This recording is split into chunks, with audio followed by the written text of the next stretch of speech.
Good evening, everyone, and welcome to tonight's digital public information meeting. My name is Greg Newman. I'm the manager of planning with the City of White Rock. I just wanted to start out by putting a face to one of the voices that you're going to hear throughout tonight's meeting. And at this point, I'll turn it over to my colleague Athena von Hossen, who is the city planner. She's managing this file, and she's going to give a brief introduction to the project before turning it over to the proponents. So thanks very much for your time. Thanks for joining us. I hope you find this public information meeting to be informative.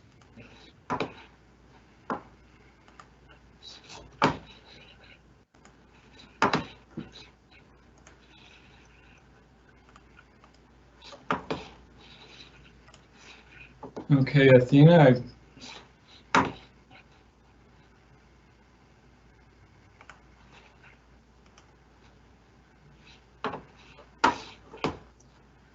I'll turn it over to you now. Should we just wait maybe a couple more minutes for people to join in to start the presentation, or?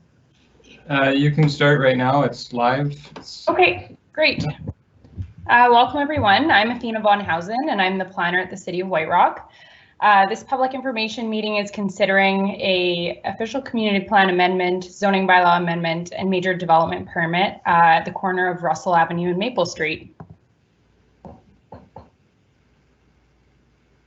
So the purpose of this meeting is to really clarify the project and details of the proposal.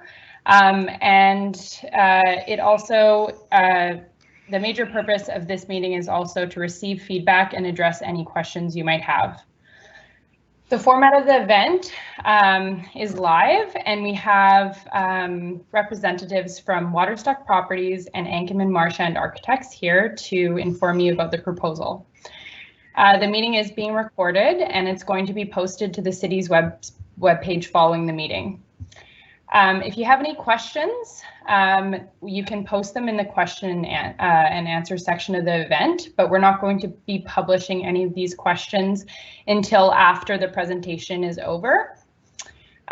If we see any comments that are repetitive or disrespectful, we obviously won't be publishing those. And if you have any additional questions following the meeting, you can email me. My email is right there at the bottom of the page.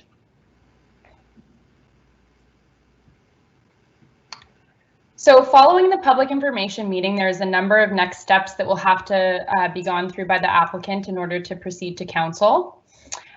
So following the meeting, they're going to be responsible for submitting a public information meeting summary. And with that, they may have to address some of the comments and questions and concerns, and this may lead to some design changes for the proposal. Following this, they will be presenting to the advisory design panel.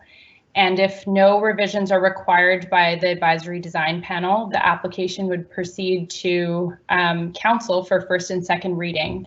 And staff would prepare a zoning bylaw and OCP amendment and draft the development permit, as well as prepare a report and present this to the Land Use and Planning Committee. If supported by the Land Use and Planning Committee and Council for first and second reading, we would then schedule a public hearing. At this public hearing, it would be your opportunity to speak to council with any of your support, questions, comments, or concerns. Following the outcome of the public hearing, the application would be brought back to council for consideration of third reading. If third reading is granted, the applicant would have to satisfy a number of third reading conditions, and after those conditions are satisfied, the bylaws would be finalized for final reading, and the development permit would also be drafted and presented to council for a decision. So in terms of the project location, the project is located at the corner of Russell Avenue and Maple Street, highlighted in yellow. Directly adjacent to the project to the west is the Altus development, which is a 13-story mixed-use development. And then further to the west is Peace Arch Hospital. In terms of our official community plan, this site or sites are designated East Side Large Lot Infill. And what the official community plan considers for these sites is ground-oriented townhouses and up to 3 stories in height. So this specific proposal is within the maximum density considered by the OCP, but the proposal does not conform in terms of the maximum 3 stories in height, it being 4 to 5 stories, and a low-rise apartment configuration.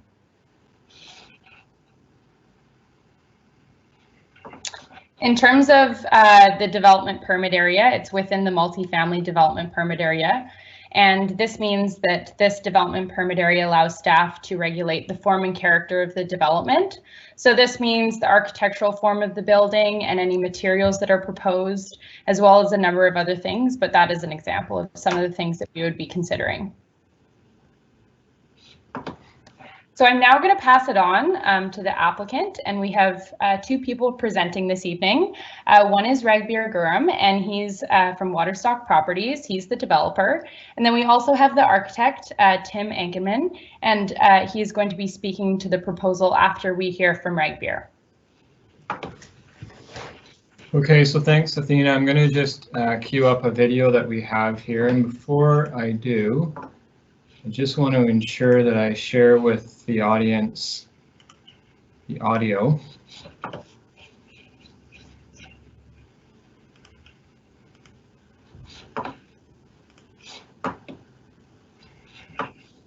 So I'm going to play about a 10-minute long video. Following the video, we'll turn it over to Mr. Ankerman, the architect, to provide an overview of the project.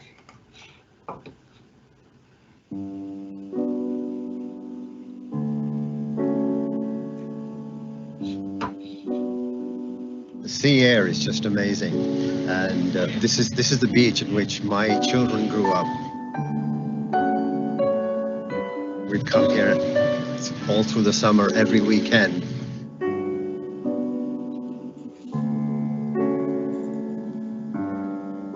We're deeply connected to this area. When we founded Waterstock, our team came together around the idea that we had to think better. And thinking better meant that when approaching a new site, we had to think about what it would be like to live there. From that emerged 3 pillars. Better lives come from better places and better spaces. Better lives meant that wellness has to be at the center of our purpose. Better places means that to deliver better lives, we have to facilitate building of a community. That means the social spaces that we create where people can interact. And then better spaces means that we have to design floor plans that meet people's needs for today and for the future. Good evening, everyone. We're super excited to have you all here. Welcome. Welcome to the unveiling of Russell and Maple. Our goal is to share with you the aspirations, motivations, and thoughts behind the vision, followed by unveiling of the design. Let's get started.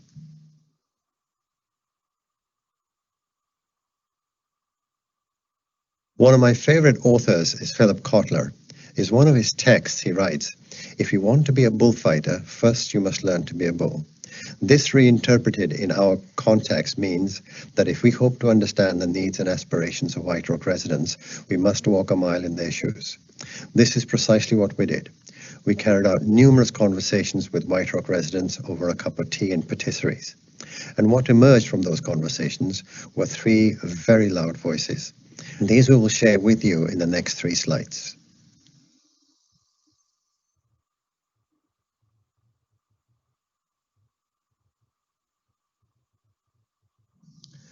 The first of these voices is Ethel. Ethel is 78. She lives alone in a rented apartment.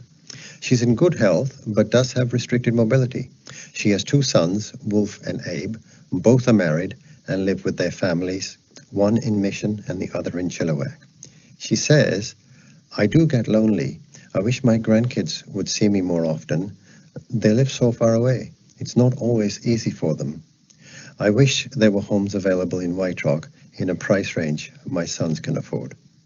The experience of loneliness that Ethel shared with us is heart-wrenching, And she's not alone in this. A very interesting statistic of White Rock is that there are approximately 10,000 households in White Rock. Of these 10,000, 45% are one-person households. This means that from time to time, up to 4,500 people can experience loneliness. Ethel's story challenged us to think better than better. Russell and Maple is the result. It's a new and exciting form, encompassing a variety of housing options at prices people can afford.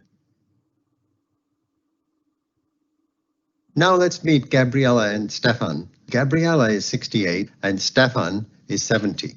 They have lived in White Rock for over 25 years. They own a single-family home. Their kids graduated from Earl Marriott Secondary. The kids are all well established in their careers and have moved away from home. Stefan has arthritic knees. Upkeep of the house is very difficult. They thought about renovating the house and adding a secondary suite to the basement, but in that process they found that the house had asbestos as well as where damp had got in some black mold. Gabriella says that she would dearly like to be in a new home, but does not want to live in an apartment. She doesn't like apartment buildings because she says they have an institutional feel. She doesn't like the idea of having to walk down a corridor to get to the front door of her house. Beyond that, she says we need extra space for when the kids and grandkids visit.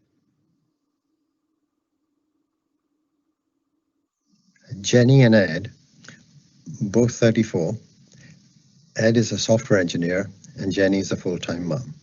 Ed graduated high school and grew up in White Rock. He met Jenny at university. They have been renting in Vancouver.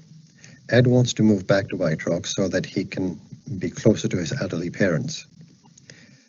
Ed says new homes of size we need and at a price we can afford is an impossibility in White Rock. The new units being offered for sale in high-rises are just too expensive and not suitable for a family. We need affordable family homes with access to ground level.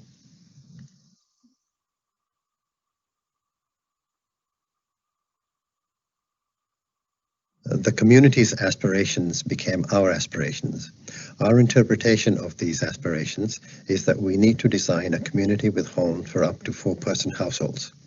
We reached out to the community with humility, and they've responded back with sincerity. Now it's your turn to have a say. Are we on the right track?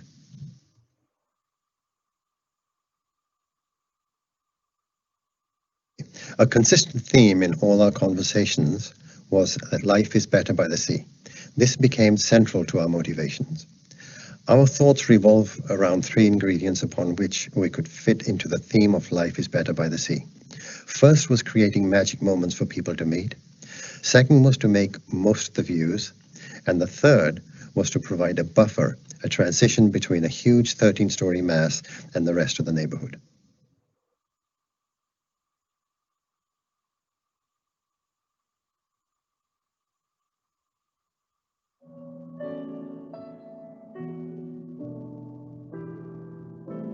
The preceding slides give a window into our thinking, and this thinking became the basis of our brief to our architect. The brief is summarized into 3 headings. 1, love at first sight. That meant that we have to build something beautiful. It has to be something where people can imagine having wonderful lives. Enduring love, we have to build of sufficient quality that it will last for 100 years. And finally, sharing love, now more than ever. That is to foster a community atmosphere where people enjoy the fact that they are together. Our architect is Tim Ankerman. Now I will hand off to him to introduce himself and unveil Russell and Maple.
Okay, so thanks to the applicant and the architect team for putting the video together.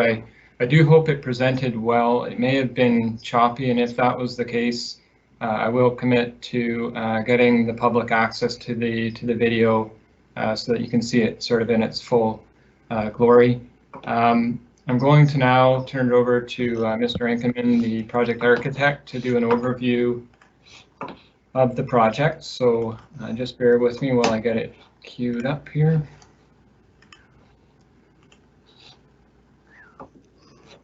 So Mr. Enkelman, just let me know where you want me to go ahead and I'll turn it over to you.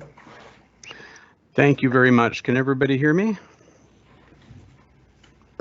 Can everybody hear me? Yep, fantastic. Thank you, Greg. My name is Tim Enkelman. I'm the architect for the project. My company's firm is called Enkelman Marchand Architects. I have personally designed many projects in White Rock through the years, dating back to about 1983, I think, and sat on the White Rock design panel for many years. So I feel that I'm very well equipped to steward this amazing site into fruition. I'm very thankful for Waterstock Properties in that you don't often get clients that really want to think outside the box. The group at Waterstock have been absolutely responsive, and when we come up with ideas, it's almost one-upmanship where they'll come up with another idea that sort of turns a project that starts off as good into something exceptional. And we're hoping that with everyone's feedback tonight, it'll get beyond exceptional. We're here to listen. We did have a preliminary public open house with a project that was virtually identical to this, although in a much more sketchy format, about 2.5 years ago now, in December of 2017 at Being Around the World Coffee House.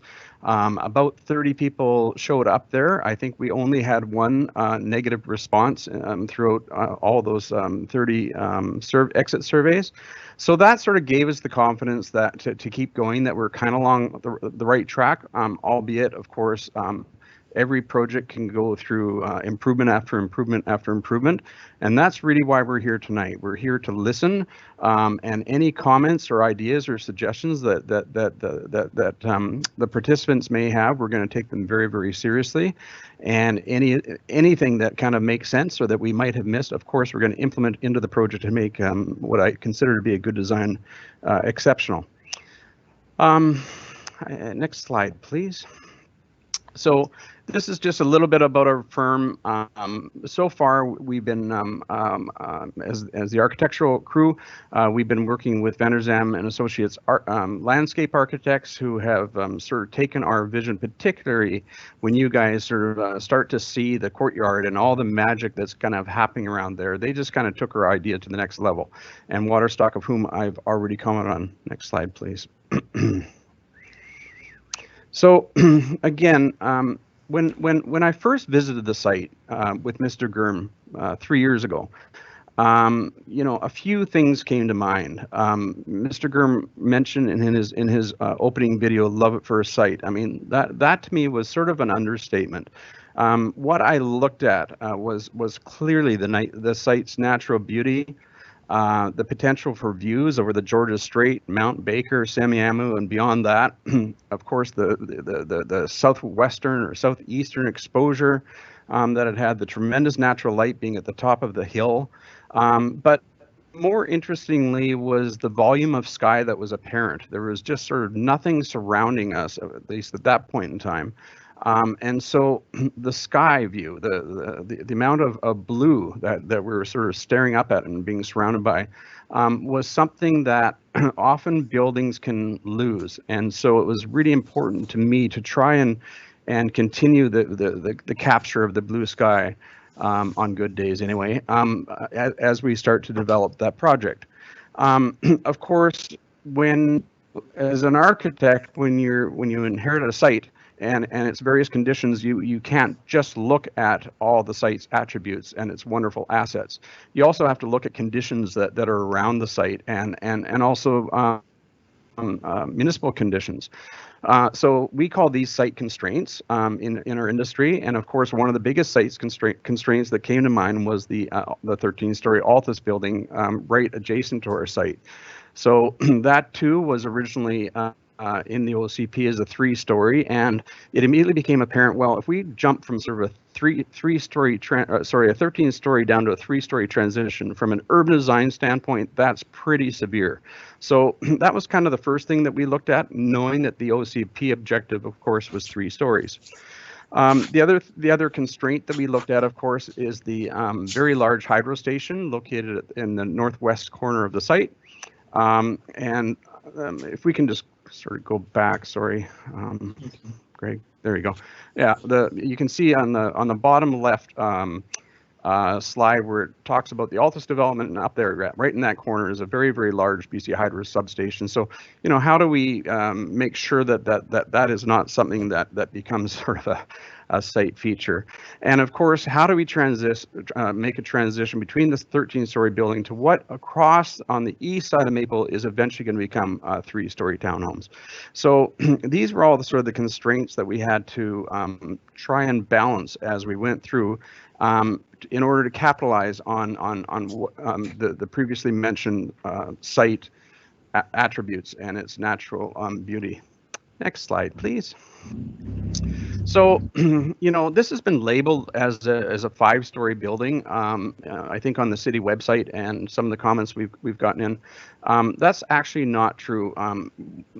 From a building code, from a zoning standpoint, these are 3-story buildings along Maple Street and along Russell. And I want to make that very clear. These are 3-story buildings along Maple Street and along Russell. So we were very, very conscious about doing that so that from a public perspective, from a streetscape perspective, from anybody walking this, it's always going to read as a 3-story building.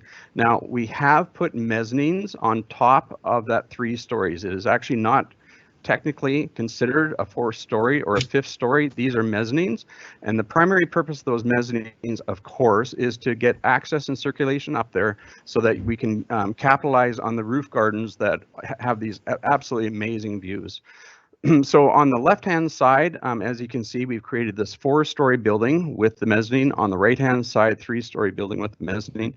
And what is left in the middle is this sort of terraced, absolutely encapsulating courtyard with the facades of those buildings coming down at an angle to try and maximize the natural light into that courtyard, and to try and again from the other way around, always have that blue sky present. Next slide, please. So, as Mr. Gurm correctly pointed out in his opening statement, this was about how can we make this the most livable community that we possibly can, given the site constraints. So, you know, so often these larger projects can turn into what everyone calls cookie cutter projects. We wanted to go well away from that. We didn't want any very large buildings as seen from the street. What we wanted to do is break it up into smaller buildings with big gaps in between that sort of became the access points, the circulation, the wayfinding into this absolutely marvelous courtyard. And as you can see from this plan in front of you, Ben Razam and Associates have done an amazing job of creating all these different points of interest, wayfinding places to sort of meet, big wide staircases where everyone can sort of gather and join one another. And these spaces are sort of programmed into sort of smaller areas for children to play, sort of more adult areas. And you'll notice as we go through our floor plans that every single unit has ample private and semi-private space. So it really is about bringing a community, trying to develop a community within a community, trying to do the best job that we can, that this becomes a multi-generational village for everyone that can live there, everyone from singles to first-time buyers to empty nesters to young families to the disabled, whoever. We have accommodated everybody, and we believe that multi-generational, that socioeconomic demographic variety is what makes a project unique and special. The problem, honestly, with the existing OCP and limiting everything to 3-story townhomes is that attracts only one user typology. People that certainly don't have knee problems, that don't mind climbing 2 or 3 or 4 stories of stairs from the parkade all the way up to their top floor. these units become big, they become 1,800 square feet on average, and that does not provide the kind of variety that we were mandated with before we even put pen to paper. This was all done on Mr. Gurm's earlier studies. Who can we attract here? How can we try and provide different lifestyles, different forms of living for as many different people as possible? And so that was the other reason that we sort of went away from the OCP. Now, having said that, the only variation from the OCP is the height on those back buildings and the pop-ups, the mezzanines. This will never ever read as a 5 or a 4-story building, and I just want to make that extremely clear. Next slide, please. So this is actually sort of looking into the courtyard, from the courtyard sort of back toward the sort of the main entry. You can sort of see stairs and a glass elevator that's very, very transparent. So as you're circulating up and down the elevator, you can wave to your neighbor in the courtyard. You can sort of see what's going on. You can see these elevated walkways, a whole series of random planting conditions. Just an extremely interesting, vibrant, colorful space, and you'll see this as we move through all these renderings. Again, the intention was to create this sort of modern village where people from all walks of life and all generations can live and play in one space. This slide basically kind of starts to dissect the details that our very talented landscape architects have come up with. And again, you can see mosaic tiles, you can see vivid colors, you can see ornamental grasses, you can see just this whole different series of experiences as you're walking through, as you're experiencing this outdoor courtyard and these sort of what I call outdoor rooms, all differently programmed, all interesting spaces, but all of which are intended and will become successful in bringing the community together. Floor plans. So again, we've taken a very, very different approach to this building than what is typically seen. For example, you very often see what are called in our industry double loaded corridors, apartment buildings. So you sort of have a corridor and you've got suites on either side. We don't have that here. Basically, what these are to a large extent townhomes. What you're seeing right here are 2-story townhomes. So the left-hand slide and the 2 different colors are just kind of two different variations on the townhomes.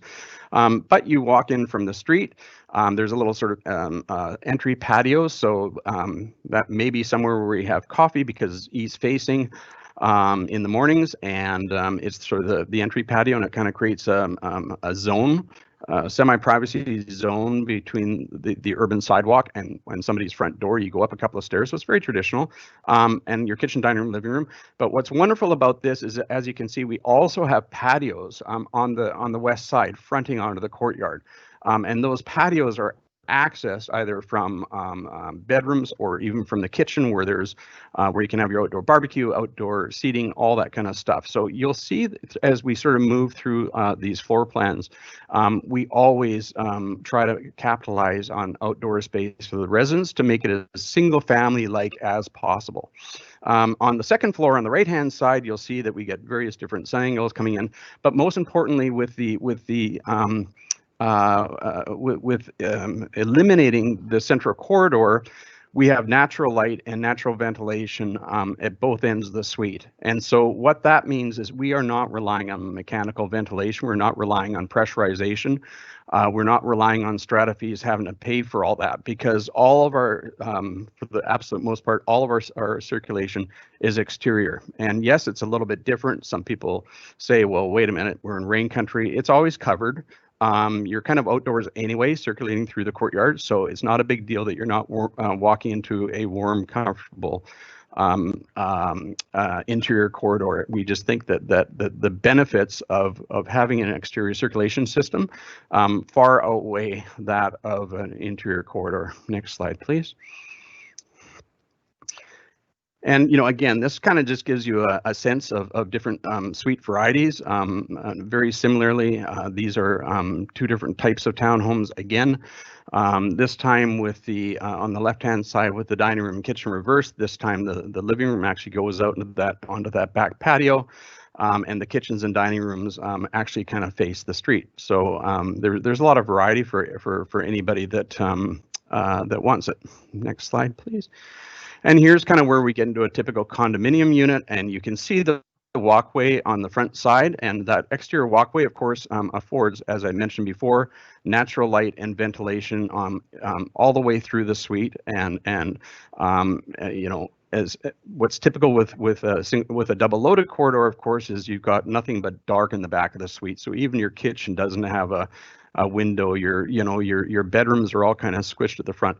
This offers the opportunity to have again, very single family like, but opportunities for natural light and ventilation at both ends of the suite.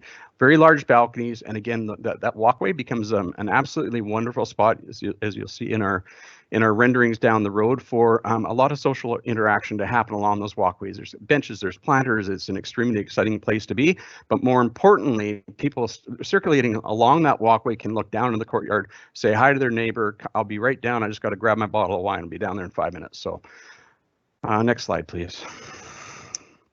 And finally, again here, the blue, by the way, is the cross-view ventilation is what's intended. And then, of course, the sun is the two different times a day, early morning and late afternoon. So there's always natural light pouring through these suites, and there's always natural ventilation pouring through these suites. The mezzanine is what I referred to earlier. It's a stair up from your living room, dining room area up to a bit of a mezzanine that'll actually probably be used for storage for outdoor furniture for that roof terrace. We just could not see ourselves giving up those roofs and just leaving them as flat roofs and not having access to them to take advantage of the aforementioned spectacular views of Mount Baker and the Strait of Georgia. So this streetscape that you see along the top, I think kind of gives you a sense of when I was talking about an architectural village, that's what this is. These buildings are very, very broken up. They're asymmetrical. We've used two different sort of palettes of materials, all within sort of the auspices of what I call West Coast modern. So, which actually we picked our cue up from the Altus building. The Altus building is a very sort of, I'd almost call it an institutional looking building, but we can't get away from the fact that it is modern with crisp modern materials. So we've kind of done that, but done it on a much more refined human scale. So as you can see, as you're walking along the streetscape, you see these planters, you see street trees, you see front doors. We're going to paint the front doors different colors so that everyone sort of has their own individual identity. Come up to unit 201. I'm on the first floor. It's the red door. So again, it's all about this melding, if you will, or fusion of everything that people love about single family, but trying to implement it into a multiple family project. So on the bottom, you can see we've got a natural palette with off-white, some grays, some metal siding, some wood siding, and some brick. And on the other side, slightly different color variation, slightly different palette with sort of more of a cedar look and slightly different colors of metal panels. And on the top elevation on the far right there, you can see where we put our parkade access, which was intentionally put on the very, very north end of Maple. We didn't want it along Russell because we all know that that's heavier traffic than we would like. So negotiating a left in, left out would be very, very difficult along there, whereas the northern end of Maple is more benign. As well, traffic queuing for people heading south along Maple trying to access Russell Street. They can basically queue up the entire block before the parkade entry is affected. Next slide, please. This again sort of gives you a little bit of a close-up view of the kind of detail, the kind of rigor and individuality that each apartment entry would have. And so really we have taken this whole notion of architectural village, green space, and what's it going to take to really create a community within a village in this project. And so, you know, when it comes to parking, for example, you circulate up sort of into the middle of the courtyard, so everyone sort of has to go through this glass corridor, overlooking the courtyard, meeting your neighbors. It's not nearly as artificial, if you will, as what we typically see in high rise. When you park your car, you go up your elevator, you go in your suite, and that's it. You might say hi to your neighbor once, once a month. This is actually following our sort of co-housing philosophy, where we're kind of forcing people to mingle. We're forcing people to meet. We're forcing people to conjugate, and it's all for good reason. It's so that people don't feel lonely. It's so that we can create a community within a community.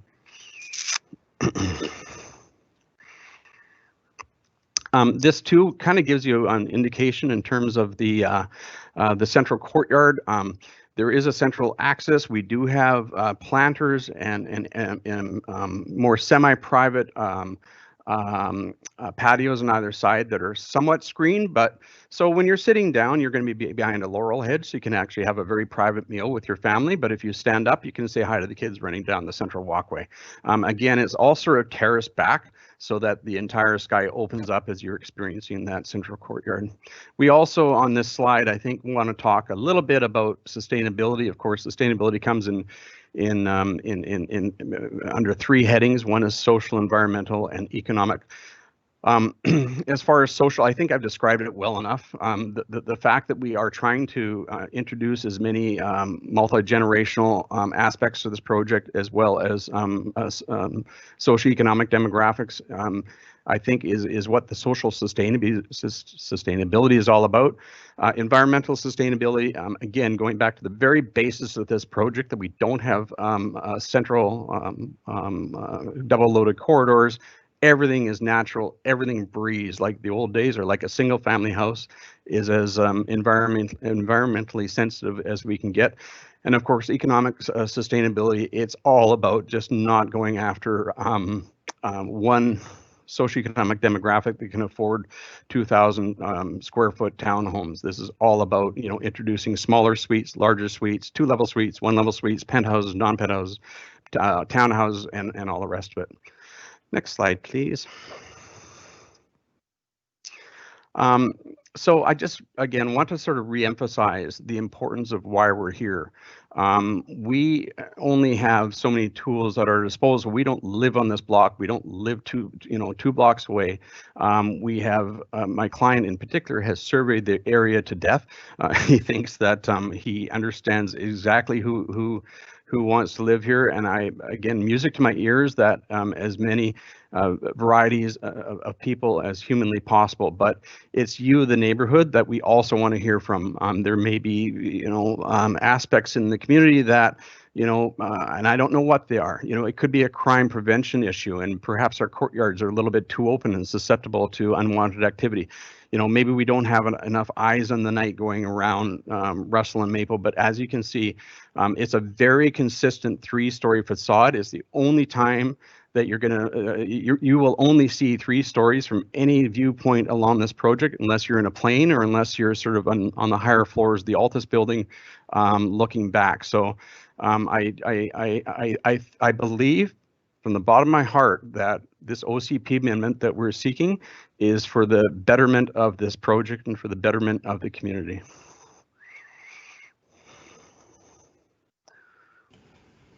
Okay, thank you very much, Mr. Ankerman. What we'll do now is I'm going to open it up to questions. We have a couple in the margin. So just before we jump into the questions, just so everyone kind of knows how we're going to try to approach this. You have a question and answer sort of function within the margin of the screen, and so if you wish to provide questions and comments, feel free to do so.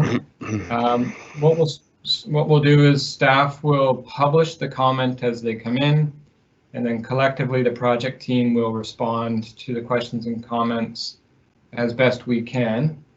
There is on the City of White Rock's events calendar tied to this event, there is an online comment form So if perhaps you don't get an answer to your question tonight, or if you wish just to provide a comment, you're welcome to complete that form, and staff in a future report to council, we will compile all the comment sheets. We'll share those with the applicant as well, and we'll provide to council a summary of all the feedback received during this evening's public information meeting. Athena von Hossum is, as I mentioned, the planner managing this file, and so if you also have questions or comments that you'd like to direct to her directly, there is her email on the screen. We'll also provide a copy of this presentation, as Athena mentioned at the beginning. We'll provide a copy of our sort of PowerPoint presentation on the project page, as well as we'll post the recorded video. So we do have one comment so far that I'll publish. It's just sort of an acknowledgement of someone who lives in the neighborhood. So I've published that. I think the first question that we have, and I'll perhaps refer to Mr. Gurm on this, there is a question about affordability and whether or not there's any understanding at this point of what the price point may be for units within this development. Yes, I can answer that. And when we look at the census from 2016 and look at income groups within White Rock and just across South Surrey, and in the case of White Rock, we do have to take out the people who are fixed income seniors, but if you look at working families, what income they're making, majority fall in the 80,000 as a family income up to 150,000. That's who this is intended for those people who live in the area and have incomes between 80,000 to 150,000 should be able to afford a mortgage and get qualified for a mortgage to live here. The exact price, of course, it all depends. We don't know how the COVID thing is going to work out. We don't know how price escalations are going to come in as a result of COVID, but our design intent was to make these affordable for that demographic earning from 80,000 to 150,000. So that there is a variety of floor plans which sort of capture both ends of that spectrum. Okay, thank you very much. There was a similar comment that we published from Miss Milford, who had expressed support for the project and was also curious about price as well. So if anyone else on the line has any questions or comments, please feel to post them. We'll stick around until we go without questions for 5 or 10 minutes.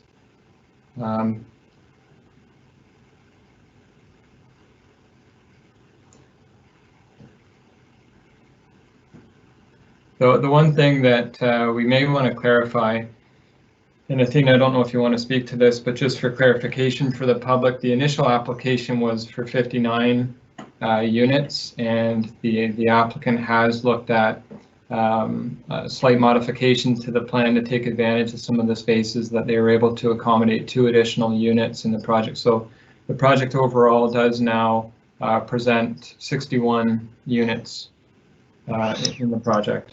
Yeah, I can speak to that. I guess that when we had our COVID pause, we sat back and yes, looked at some spaces that wouldn't impact the massing to any extent whatsoever, that we could squeeze in some smaller units. And again, just to sort of try and hit that first time purchaser demographic. We have totally sufficient parking for residents as well as visitors, and so we thought to ourselves, and frankly, 3 years of holding costs on this land, as well as construction cost escalation that's going to happen through the 3 years, and as Mr. Grimm pointed out, the unknown of COVID, and we just sort of wanted a bit of a buffer in there. So there are 2 additional units from our original submission. Perfect. Thanks, Mr. Rankman. One of the comments is just why can't we see the original comments instead of having them edited? Just to clarify, the comments aren't being edited; they're just not being pushed to be publicly visible just so that we have a chance to make sure that they're not sort of offensive in their nature. So we're not manipulating or changing any of the comments. We don't actually have the ability to. Another question is, what will our transportation options look like if we buy here? I will take that. 16th Avenue at North Bluff has a number of buses, but more importantly, within 2 to 3 years, there is a rapid bus coming to the area. The rapid bus will, its terminus station will actually be the corner of 156 and North Bluff. Okay, thanks, Mr. Gurm. Another question is, how will the project accommodate people with accessibility issues? I'll take that on, if I may. Other than the townhomes, which are 2-story and have sort of a couple of steps up to their front door stoop, every unit is accessible. So the vast majority of the units, you come in an elevator from the underground parkade, you either come out straight onto the courtyard, which throughout is completely accessible, or you go up to the second or third floor, whatever it may be, go along the exterior corridors, and you're straight into your unit. Great, thank you.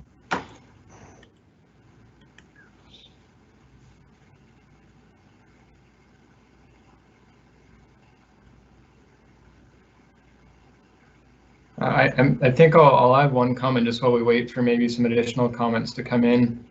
Just an acknowledgement of some of the comments that we've gotten in advance of this meeting. So there was a couple comments about the supply of parking proposed and whether or not you were seeking any relief from the city's zoning bylaw for the parking supply. And I'm happy to sort of speak to that, but I don't know if Mr. Ankerman or Mr. Gurm want to speak to the parking, both maybe vehicle and bicycle parking that's proposed. Tim, you should take that. Certainly. The quick answer is yes. We conform to the parking bylaw. In fact, I think we exceed it.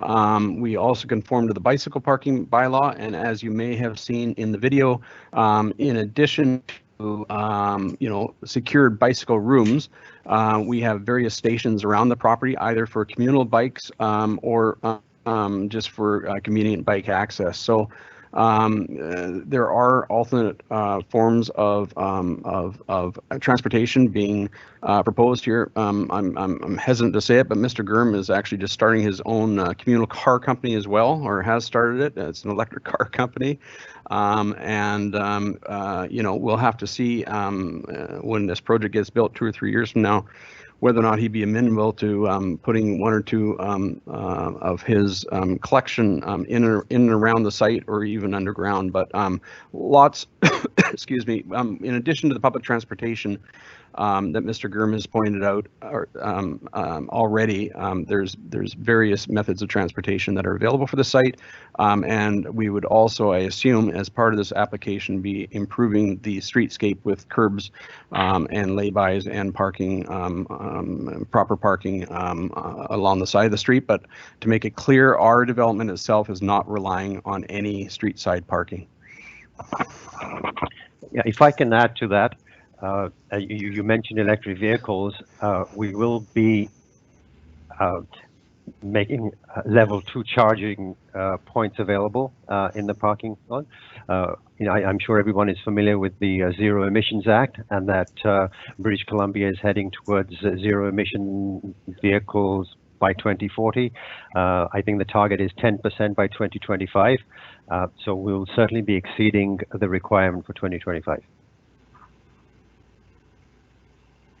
Great, thank you guys.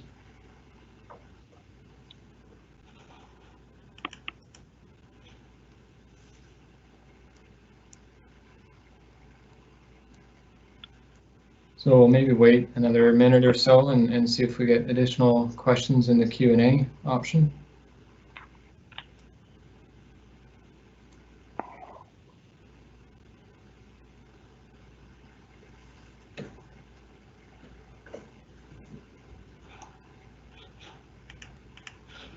So the next comment notes the density is real problem. 61 families replacing 6 families, being the existing 6 dwellings within the subject properties is unacceptable. Destroys their single-family community in the area. Is there any sort of thought or comment on that? It's framed more as a comment. But... Yeah, I will address that. When we were invited into this neighborhood by the owners of these properties, what the owners of these properties faced was old houses that were quite close to the end of their life. And when our investigation certainly revealed asbestos in every single one of them. And a number of them also had black mold. Those are not houses that we could with any confidence say that continue living. So and at that time, of course, there was the large lot OCP definition anyway. So I don't think that we actually did anything to have families evicted from there in any way or not. These houses were actually unhealthy to live in. I don't know that anybody would want to live in a house that has lead paint. They can't even do a little bit of renovation without actually exposing the air that they breathe with asbestos particles. So things do come to the end of their natural life, and the houses that were there had come to the end of their life.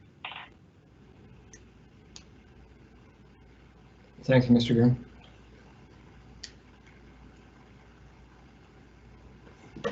I just look for any additional comments.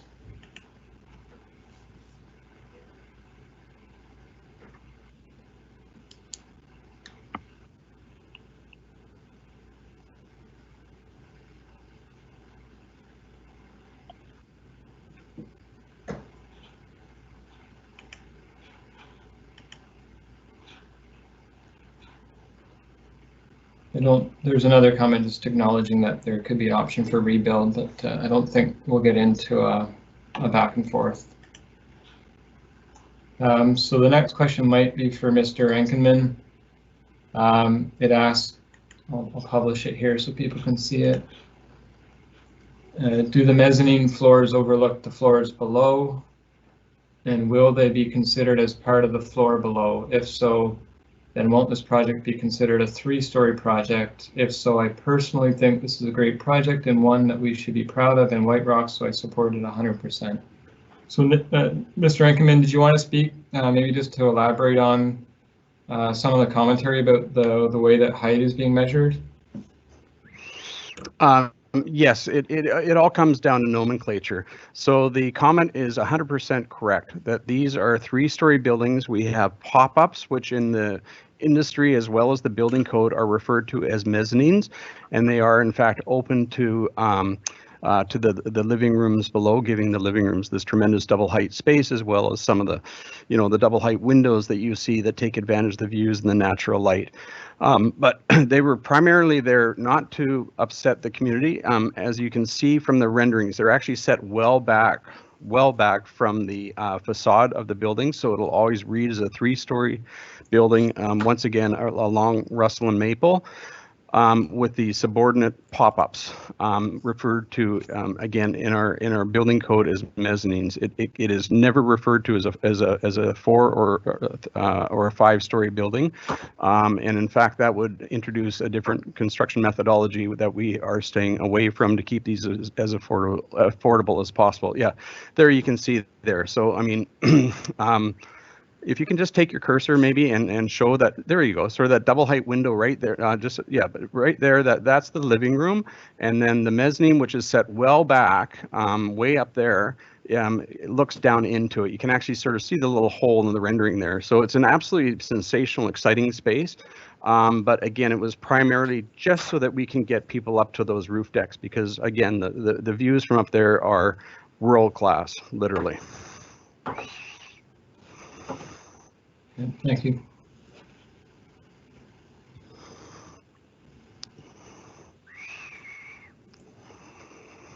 And thank you for your comments.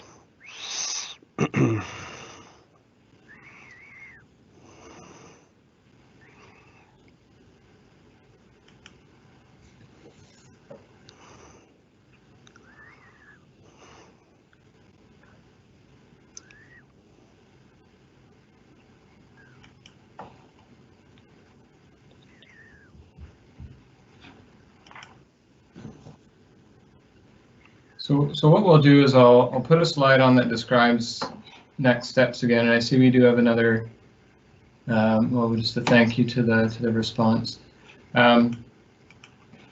Maybe Athena, if you want to speak again to next steps, and if more questions come in, we can continue to respond to those. There's a concern about censorship.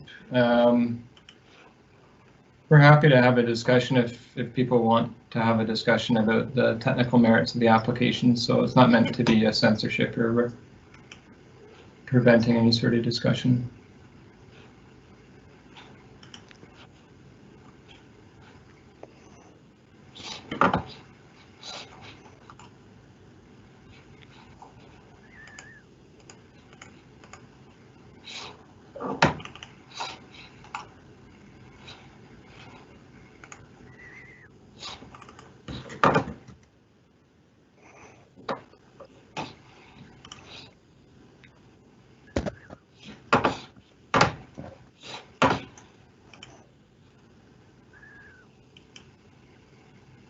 Okay, Athena, did you want to just go through next steps?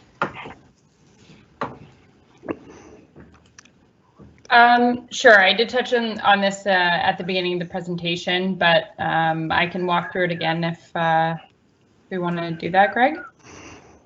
Sure, just for the benefit of people that might have joined a bit later. Yeah, sure. So following the public information meeting, we're going to be considering all the feedback that we've garnered from this meeting, as well as feedback that we've received by email or phone. The applicant will have to submit a public information meeting summary addressing these comments. And if there are any design related changes that they have to make, they will proceed with those changes. And then once staff deem the application complete, they will move forward to the advisory design panel. The advisory design panel will consider the application based on its form and character of the proposal, the architectural style, the landscape plan elements. And then once they've satisfied the design panel's comments, move the application forward to the Land Use and Planning Committee. So we would prepare zoning and OCP amendment bylaws for first and second reading, and we would prepare a draft development permit. And this would be presented to the Land Use and Planning Committee. And then if they move the application forward to council and they actually give the application first and second reading, we would then be scheduling a public hearing. So at the public hearing, it's going to be your opportunity to speak to the application. So we would encourage you to attend. And this means that you can come and speak in support of the application. You can come and speak and voice your concerns for the application, and council will be there to listen to you speak. Following the public hearing, it would be consideration of third reading. So this would mean the application would be brought back to council for third reading in the bylaws. And there would be a number of conditions that would have to be satisfied before council would consider final reading of the bylaw. So the applicant would have to satisfy these conditions before staff would actually bring the application back to council for third reading, or sorry, for fourth and final reading. And this would also be presenting the development permit for issuance, and that would be the final decision on the proposal. So at any time, council at first and second reading could deny the application, or at third reading could deny the application. But if they actually decide to move it forward, they would have to proceed through all four readings, and the fourth reading would be the final reading of the proposal. Okay, thank you, Athena. We'll keep the question and answer portal open. If there are any other questions, we're happy to take them.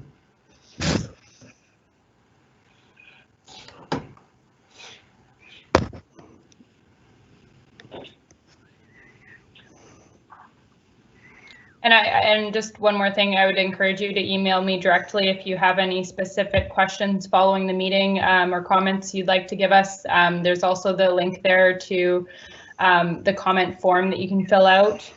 So please either fill out the comment form or send me an email directly. Either one works for us.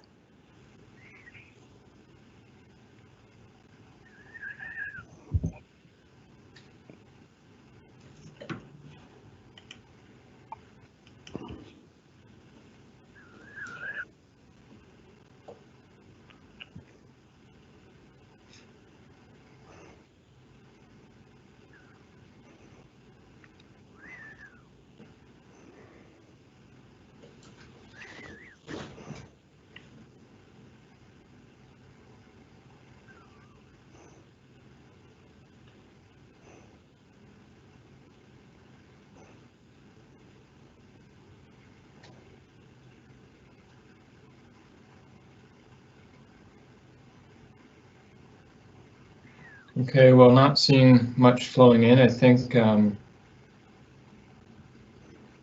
we'll look to end the live event. As Athena mentioned, please reach out to her for additional. We do have another comment here. I can publish this.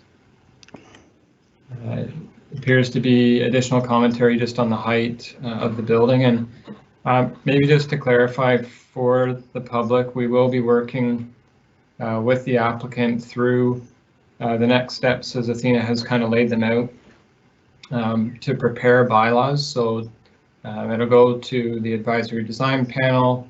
There may be further iteration coming out of that in addition to the feedback that we've received tonight. And the danger in referring to building height on the basis of stories is that it doesn't really give you a good indication of the actual height of these structures. So we will be presenting to council at some point if it moves ahead, presenting them with a bylaw that actually defines building height on the basis of its elevation off of the ground in meters, so or in a geodetic elevation. So there will be an actual height. I think the key thing is we'd really like to know what the public response is to the form of development that's being proposed in this context, and we can certainly get into discussions, as the commenter has mentioned, about of what the classification of the height may be, 3 or 4 stories or 5 stories, where again, I know the concern has been as expressed through Athena and myself. The OCP contemplates height of up to 3 stories, and we may have something that is not 3 stories here. So I think it's a really good comment.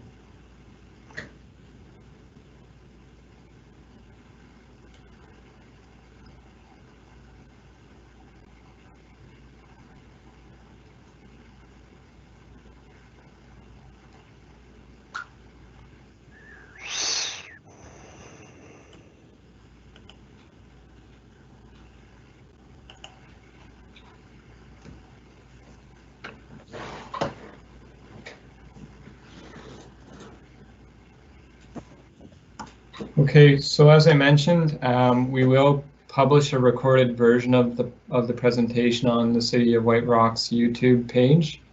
And if anyone has a desire to provide additional comments, there's a comment form on the city's events calendar tied to this event, and you can also email Athena comments direct. So with that, I just want to thank everyone for their time, and thank you to our applicants for their time as well. And we look forward to working with yourselves and the public in moving this ahead. Did you have any closing comments or thoughts, Mr. Ankerman or Mr. Gurn? Tim, you want to go first?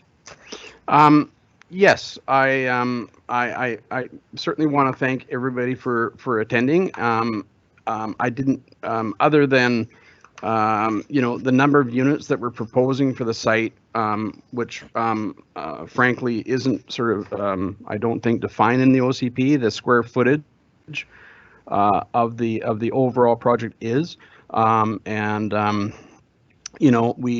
are proposing a wide variety of units, which has ended up in the unit count that it has. The problem, of course, with providing fewer units, say 30 or 40, is using that available density, you end up with very, very large units, and that really is what this project is. It's what it's not about. It's about providing variety for as many different socioeconomic demographics as we can. That was really the only negative comment that I heard, and that's my response to it. Other than that, I thought it was an extremely fantastic evening, and I really appreciate everyone being here. Thank you. Yes, so I also want to thank everyone for being here and just re-emphasize that we have done fairly wide consultation throughout White Rock, not necessarily specifically the catchment site, but people across the spectrum of White Rock. And we've tried to address the needs for homes for people of White Rock. So if there is anything that we have missed, as Tim asked earlier, anything that we've missed, we would like hear back and see how we could improve this. And I'll close with that. Thank you very much. Okay, thank you, Mr. Gurman. Again, I just would encourage people on that same line of thought to complete the comment sheets. Let us know what you think, and we'll share those with the proponent and make sure that we're able to present those to council as well. So with that, I'll end the meeting, and again, thank everyone for their time. Thank you.